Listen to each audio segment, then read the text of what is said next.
בנימין נתניהו, חברי הכנסת, מהו החזון שלך?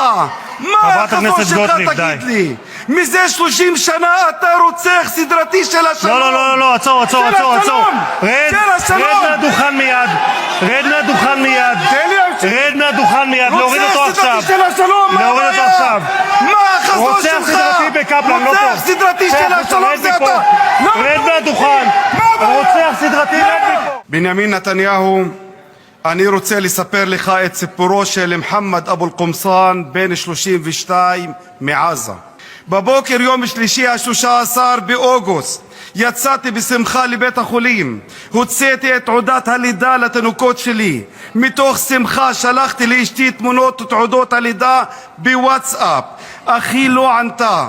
באותו הזמן קיבלתי שיחה מאחד השכנים ששאל אם אני בסדר, והוא אמר לי, הדירה שאתה שוכר הופצצה. מהרתי וליבי פועם מפחד ודאגה לגורל משפחתי, עד שהגעתי לדלפק הקבלה של בית החולים, וחלק מהשכנים אמרו לי ברעד, הם בתוך מקפיאי המתים. לא עברו 10 דקות מאז הוצאתי תעודת הלידה, ופתאום אני מוציא להם תעודות פטירה. בעזה יש 17,038 תינוקות שהמערכת שלך הרגה, ביניהם 825 תינוקות מתחת לגיל שנה.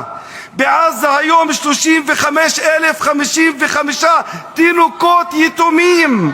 הדם של כולם ירדוף אותך, ואתה בעזות מצח טועה על כך שאתה מואשם בבית הדין בהאג.